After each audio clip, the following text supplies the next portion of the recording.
Ikaze nanone kuri mwe mwese mukurikira ibiganiro bya Umuti TV umunsi ku munsi tubashimira ku kutadotererana no kudahwema kuduha ibitekerezo bitandukanye kandi byiza bikomeza kutwubaka ndetse tunibutsa babandi batarakora subscribe kubikora nonaha kuri notification ku batarabikora kugira ngo ibintu bikomeze bigende neza kandi dukomeze twubake umuryango wa Umuti TV.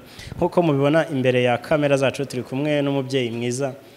Ntago ari ubwa mbere tumwakiriye kuri izi kamera, tumaze gukorana ibiganiro byinshi bitandukanye, ibiganiro by'ubuzima bijyanye n'ubuzima bwacu uko twabusigasira ndetse bishobora no kubaka umuryango nyarwanda. No kuvuga ko ari ibiganiro byagutse byubaka ubuzima bw'umuntu bikanaguka bikagera no ku muryango muri rusange. Reka ndatinze tumuhe ikaze kuri kamera zacu za Umuti TV. Muraho neza Vincent, murakoze cyane. Nitwa Marthe ayinkamiye, amazina amaze kumenyerwa. Naturutse muri Dynafarm mu Rwanda. Dynafarm ni company international ikorera mu bihugu bitandukanye, ariko ndavuga cyane mu Rwanda kuko ariho turi. Dukorera mu Gakinjiro ka Nyarugenge, dukorera i Rubavu ndetse ni Musanze. Dynafarm rero ibafitiye ibyiza ku buzima, tubafitiye inyunganiramirire nziza umuntu yakoresha ku buzima bwe bwa buri munsi. Buri muntu wese kandi arazikeneye, ntago ari urwaye gusa, umuntu wese arazikeneye. Njya nkunda kubivuga. Na wa mubyeyi birumvikana wadufashije mu buryo butandukanye, amakomantere mu biganiro bye yagiye atambuka kandi hari n'abagiye banyihamagarira bavuga ko bafashijwe bitewe n'ibiganiro ndetse n'ibyo baganiriye nawe mu gikari. Mama, twagiye tuganira ku bintu byinshi bitandukanye. Hari ubwa mbere twaganiriye ku gice cy'abagabo, tuganira ku nyunganiramirire mufite zishobora kubafasha mu buryo butandukanye, harimo n'uburyo bwo kuba batera akabariro. Nkunda kubigarukaho kuko umuntu atabasha gutera akabariro ari ikibazo gikomeye cyane. No ku bagore, igitsina gore n'abakobwa naho twabagarutseho. Tuganira ku nyunganiramirire zibafasha, twageze ndetse no kubo umubyibuho ukabije. Uyu munsi mwatuzaniye iki? Murakoze.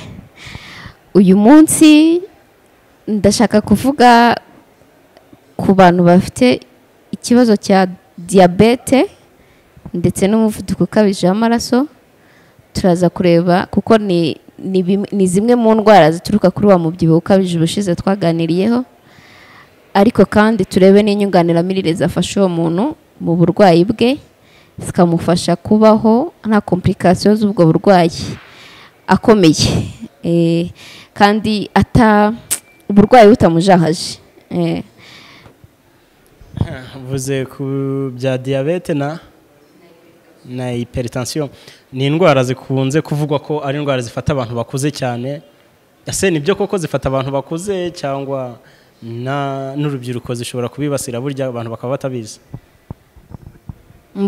Iyo bavuze bikunda ni kuba bakora majorite ni ku bantu bakuze, abantu bo ku myaka yo muri za 40 gusubiza hejuru, ariko kandi biranashoboka kuzigira ukiri mutoya kuko hari igihe ziba ziri hereditaire, zishobora no guturuka ku izindi mpamvu runaka. Kandi nanone impamvu tuvuga ngo abantu bakuze kubera imyaka baba bamaze, ubuzima baba babamo, ibyo barya, ibyo banywa, uko babayeho, mbese nibwo biba bitanze feedback mu mubiri yabo. Ariko ubundi n'umuntu mutoya, hari abadiabetike nzi bo mu myaka 20, 10 n'imivuduko ikabije y'amaraso yo muri iyo myaka bitewe n'iki, ishobora kuba hereditaire cyangwa se igaturuka ku ndi mpamvu nka stress cyangwa se amadepression. Iyo numvise Diabete cyangwa umuvuduko w'amaraso, nje mpita numva ko ari indwara zikomeye kandi zishobora kuvurwa n'abadokiteri bakomeye cyangwa mu bitaro. Noneho wowe uje uvuga ko mushobora gufasha abo bantu bakaba banabikira. Ibyo bintu urumva ko bishobora kuba abantu badashobora kugira urujijo kuri icyo kintu? Yenda ndabanza mvuge nko kuri introduction gatoya ku ndwara. Ubundi tuvuga ryari ko umuntu afite umuvuduko w'amaraso ukabije. Ubusanzwe umuvuduko, iyo tupima umuvuduko kambyite ngo hari igice cyo hejuru n'icyo hasi, systole na diastole. Hari ingano ya milimetre de mercure tuba dufite, tukaba tuvuga ngo umuntu ari muri valeur normale, ariko kandi twarenga ya valeur normale ubwo ni ku 120 ndetse na 80 hasi, systole diastole. Hanyuma iyo twazamutse hejuru yaho tuba twagize hypertension, umuvuduko ukabije. Hypertension nayo irimo ibice bitandukanye, hari pre-hypertension, hari mild hypertension, hakaza moderate hypertension, ndetse hakaza na high hypertension. Hahandi ho umuntu na resultat bashobora gupima akamashini kakaragaza ni high, wa muntu ushobora kugera muri koma bitewe n'umuvuduko ukabije w'amaraso, wa muntu ushobora kugira stroke biturutse ku muvuduko ukabije w'amaraso. Urumva ko umuvuduko ukabije w'amaraso ni indwara n'ubundi ikeneye muganga, kuko dukeneye kureba izo resultat ndi kuvuga. Niyo mpamvu kwa muganga nibyo, kandi nta n'ubwo inyunganiramirire zacu zikuraho gukoresha imiti yo kwa muganga, hoya, ahubwo zunganira ibyo turya, kandi zikaba ahanini ziri budufashe ko uwo mutima ukora neza. Niyo mpamvu rero inyunganiramirire ntabwo ndi kuvuga ngo turavura, ariko zishobora gufasha umuntu na ya miti ari gukoresha kwa muganga ya ndwara igakira. Hanyuma kuri diabete nayo tuvuga ko umuntu afite diabete tugende ku kigero cy'isukari iri mu mubiri we, ariko diabete zo zirimo amoko menshi atandukanye. Hari n'indi tuvuga ngo ni diabete nka yitwa insipidus diabete, yo ntago igendeye ku isukari, ahubwo usanga bishingiye ku nkari n'imyunyu.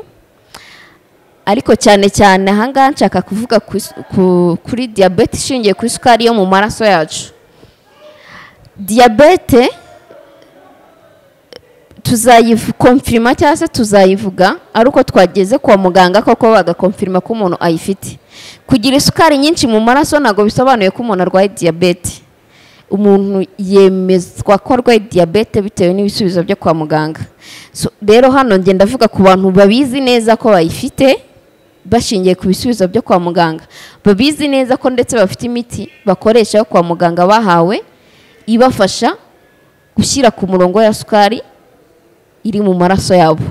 Abo nibo ndi buvugeho cyane, ntago ndi bwinjire mu bintu byinshi cyane ko nari n'umu specialiste muri byo. Ahubwo ndaza kwivugira ku bantu bazi neza ko bafite umuvuduko ukabije w'amaraso, abantu bazi neza ko bafite diabete babibwiye no kwa muganga, bari ku miti cyangwa se batarayitangira. Hari abagira n'ubwoba bwo kuyitangira, apu nzabikontorora. Urakeneye rero inyunganiramirire zigufasha kubana n'ubwo burwayi kandi bikagera no ku rwego rwo gukira. Ego mayi karibu ngo nkomeze.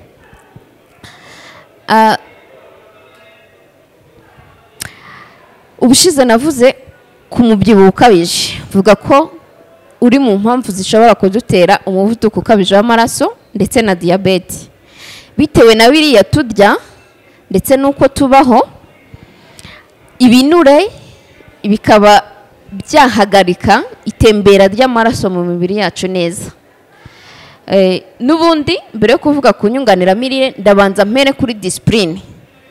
Umuntu uzi ko ari kuri risike yo kugira ubwo burwayi cyangwa se abufite, agomba kwitoza gukora siporo kandi bihoraho. Gusa siporo z'umuntu ufite ubwo burwayi ziba zoroheje, kuko nanone n'uba ufite umuvuduko ukabije w'amaraso ukajya gukora siporo nk'iz'umuntu muzima ushobora kwahagira cyane, umutima ushobora gutera cyane, n'ubundi ukajya muri koma. Kunywa amazi menshi bikaza ku mwanya wa kabiri. Amazi menshi pe ahwanye n'ibiro by'umuntu, ntabwo amazi nanywa ariyo wanywa. Hanyuma kugira discipline mu mirire, umuntu ufite umuvuduko w'amaraso ukabije agomba kurya ibiryo bitarimo umunyu mwinshi, yashaka akanawuvanamo. Amavuta yashaka akanayareka, cyangwa se agakoresha ya mavuta twabonye akomoka ku bimera. Agakoresha imboga kenshi mbisi. Ibiryo bya kinyarwanda abantu benshi birengagiza ngo turi mu mijyi, ngo hari fast food. Nibyo dukwiye kwitoza tukanabikunda. abantu benshi batazi buriya ibihaza shayoti ibi bisanzwe dukunze kupinga gukoresha buri isombe imboga rwatsi ni byiza salade ni sawa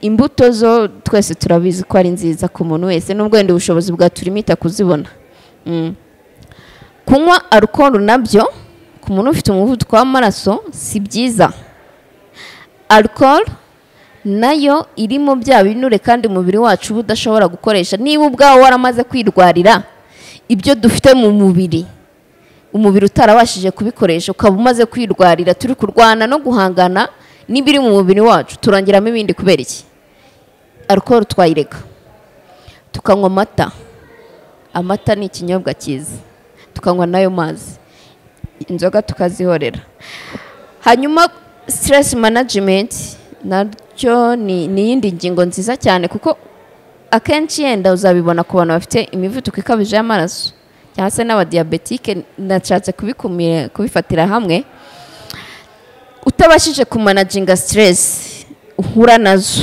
akabazo kose buriya niyo waba uvuye ku rugendo urabona ko umubiri uba uri gukora umuvoma cyane ukicara hariya bakagupima umuvuduko w'amaraso wagaragara ko ufite umuvuduko mwinshi bisaba gutegereza ubanze ube areze niyo mpamvu stress nayo ituma umutima utera cyane kabone nubwo tuba tuyumva mu bwonko ariko umutima uratera cyane ukeneye gusohora amaraso ajya gufasha ubwonko gukora ngo ubashe kwakira cya kibazo uko ukoresha cyane biratera umuvuduko biratuma upompa cyane uwo muvuduko ushobora kugutera kugera ku rwego rwa koma nyuma rero ubwo izo ni inama duheraho tukazigira umuntu mbere yo kumuha inyunganiramirire hari icyo ushaka kumbaza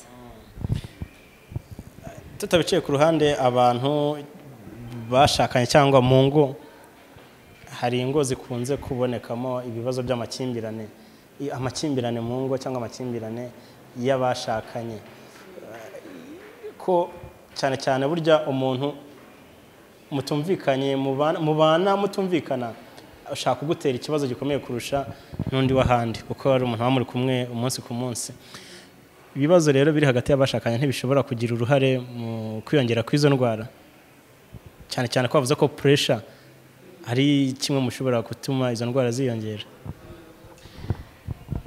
usibye no mu bashakanye yenda nubwo uwo mwashakanye muba muzabana ubuzima bwose akubangamiye nyine urumva ni ibintu bihoraho utazabasha kumanaginga bihoraho biri mu mpamvu iyo ni stress nyine navugaga stress bishobora gutera umutima gukora cyane bikakugeza ku rwego rwo kugira za ndwara zikamira mijyana y'amaraso izo stress rero ni ngombwa kuzimanaginga urumva ko bizabitera tuvuye mu bashakanye no mu buzima busanzwe abenshi bagira indwara z'imivuduko kubera uko tubaho ibyo duhura nabyo ni experience y'ubuzima nyine nta buri wese ni umukandida wo kugira iyo ndwara kuko nta hantu yandurira ahubwo ni ubuzima bwacu n'umutima wacu umugore uguhoza ku nkeke ashaka gutuma urwara cyangwa umugabo uguhoza ku nkeke ashaka gutuma cyane rwose ariko kandi narwara noneho hazazaho inkeke hazaho no kudakora imibonano neza urumva bizari ibibazo byihuririkanyije byinshi mu rugo rwawe niyo mpamvu imibanire yo mu rugo ikibazo kibaye gikwiye kuganirwaho kigakemurwa bikiri mu maguru mashya ibiganiro burya nibyo bikemura ibibazo byose reka rero mvuge ko inyunganiramirire ni nyinshi ariko zose ni nziza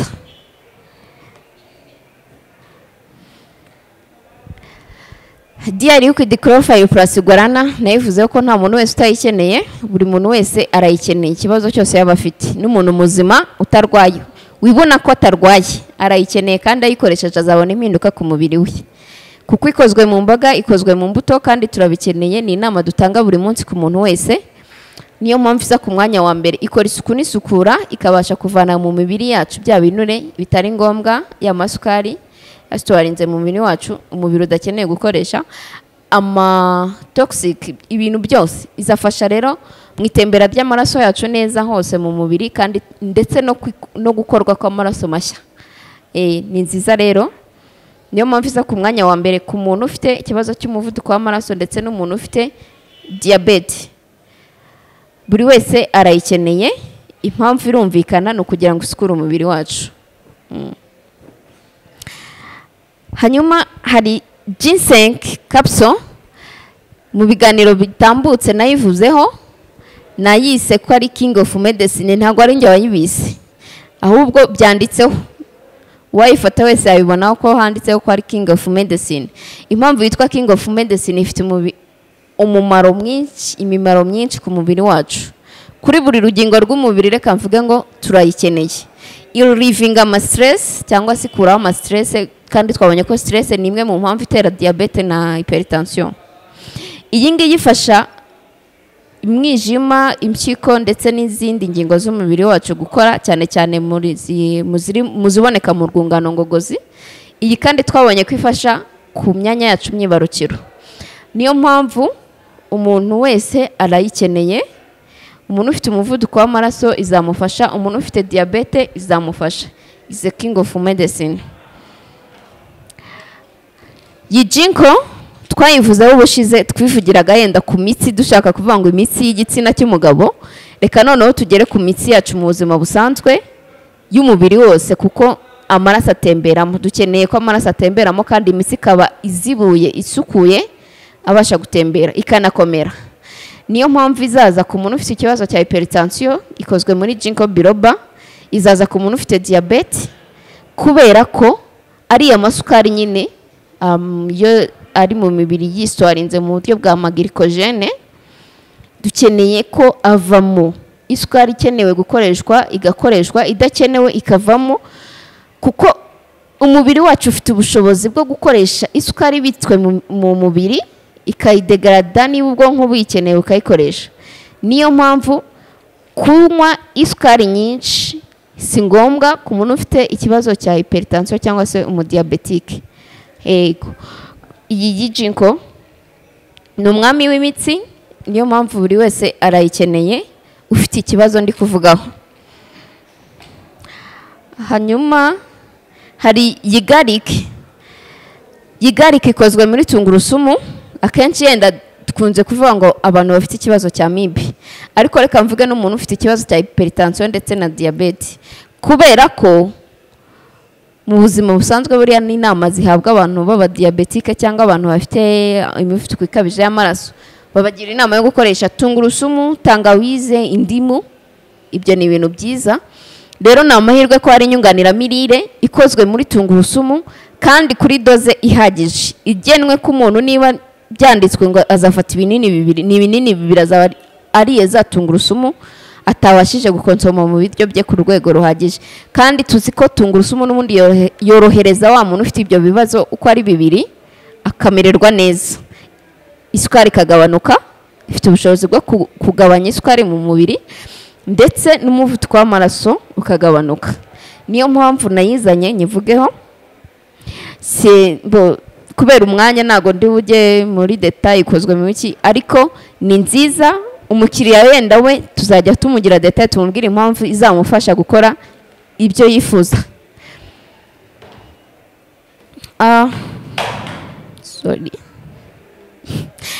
Dufite inyunganiramirire hano yitwa Dynatonic.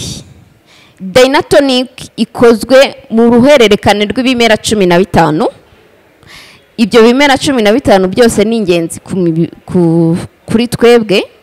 Niyo mpamvu yenda nayo izirepeta yenda kumera nk'iriya chlorophylle cyangwa ginseng. Ariko hano iyo tuyihaye umuntu ufite ikibazo cya hypertension, ishobora gufasha umuntu mu kugaburira amaraso ye. Hari abantu bagira ibyo bibazo bigatuma bagira anemia, cyangwa se amaraso twita ko adahagije bitewe na hemoglobine yabo.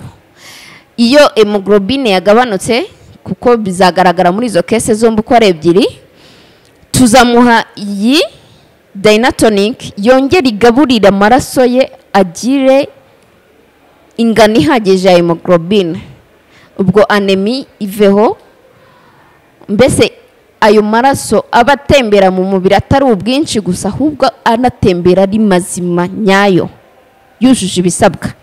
Iyi niyo mpamvu isa igafatikanya nabyo.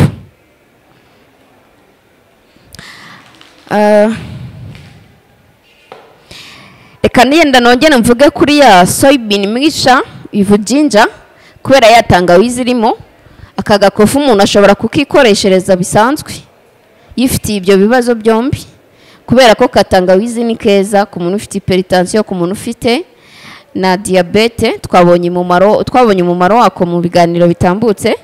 Tangawizi iri mu bintu bibagira inama umuntu ufite ikibazo cya hypertension.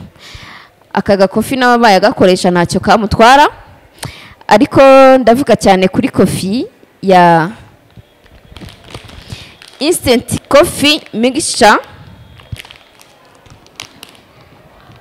with ganodama powder and green tea extract.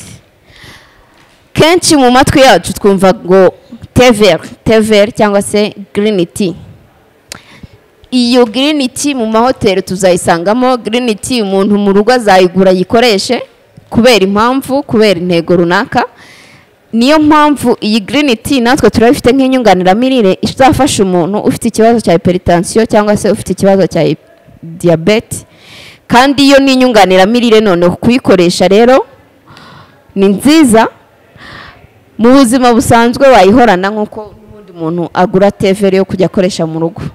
So ndararikira abantu kuyikunda numva ko adafite icyo kibazo. Ariko nk'abashoferi, abantu bakora akazi ko mu biro, abantu b'abamotari bakora akazi kabatera ama stress, iyi green tea ituma umuntu asinzira neza, ama stress akagabanuka. Ni nziza cyane. Reka mvuge ngo ndazirangije. Yenda sizi gusa, dufite nyinshi. Ushobora yenda kuza ukabona Tuguhaye Dynatonic, Tuguhaye yindi zirahari kandi zishobora gukora zifatikanyije byose hamwe. Bo barahari cyane kuruta yenda uko ubushize ari kumbaza ngo abagabanyije ibiro. Aba bo barahari cyane ko ari na population ndende muri iki gihugu cyangwa ku isi hose. Ni indwara zikunze kwiganza. Hanyuma nk'ubuhamya babahaye cyangwa uburyo bakoresheje kugira ngo icyo kibazo, ubwo burwayi bugabanuke, bababwira bose bahuriza kuki? Bahuriza ku mikoreshereze yazo, ko bakoresheje gute cyangwa ko inama zanyu bazikurikije gute kugira ngo n'undi udukurikira ufite iki kibazo agira icyo yigiraho? Ubundi twebwe ubwacu umukiriya tumugira inama nabihereyeho ku mibereho, ingamba agomba gufata n'uko agomba kubaho. Tukamuha n'izi nyunganiramirire, nitwe tumubwira uko azazikoresha. Dushobora wowe ushobora kuba nakubwira uzakoresha binini 2 undi nkamubwira 3 bitewe n'urwego ariho. Ariko ibyo byose biza muri kwa gukora follow up ku mukiriya, tukamukurikirana rwose. Benshi barazikoresha kandi neza ko twabibabwiye, imivuduko ikagabanuka rwose, ma diabete, amasukari akagabanuka, bagasigara bajya muri control nta kibazo bafite. Kubera ko ntabwo inyunganiramirire nk'uko nabivuze ntizikuraho gukoresha imiti yo kwa muganga, binakurinde kugira ubundi burwayi, kurwaragurika. Reka mvuge ko ibyinshi mba nabivuze. Yenda umukiriya niyampamagaye turivuganira ibyo mba nibagiwe cyangwa se ibyo ashaka kumbaza by'umwihariko nkabimubwira. Ariko muri rusange tugira umuco wo gukoresha inyunganiramirire kandi tugira umuco wo gukora siporo, kunywa amazi menshi, kugira discipline mu mirire mu buryo bwo kwirinda uburwayi nk'ubu ngubu ndi kuvugaho. Abamaze kubugira nabo batugane, tubaye inyunganiramirire zibafasha, bazabona impinduka kandi nziza.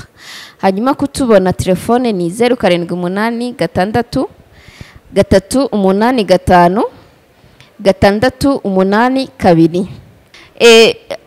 Muri no minsi ndatekereje ubundi buryo nshobora kujya nkoresha kugira ngo abashyira banjye bankurikirana bajye babona. Yenda Umuti turakorana nibyo, ariko siko dukorana kenshi gahoraho. Nk'ubu nk'inyunganiramirire mba ndi kuzivugaho mu ncamake nguruka rwose. Ariko hari channel yanjye wabonaho nzajya nyuzaho ibiganiro byinshi bijyanye n'inyunganiramirire ndetse no ku buzima muri rusange. yitwa The Life Note TV, mwayisacinga mugakora subscribe mugakanda kuri notification, najya nshyiraho ikiganiro mukakibona cyane. Ni ibyerekeye ubuzima, nta bindi bizazaho, ni ibyerekeye ubuzima. Nibiba ngombwa buri nyunganiramirire tuyivuge, icyo yafasha umuntu yamufasha gute mu buhe buryo. Kandi ndabararekera kudukunda mukanda subscribe. Nawe utarakanda subscribe, kanda ku kamenyetso k'umutuku kanditseho subscribe kugira ngo uzajye ubona n'izindi video zitandukanye utasanga ahandi. Turabakunda.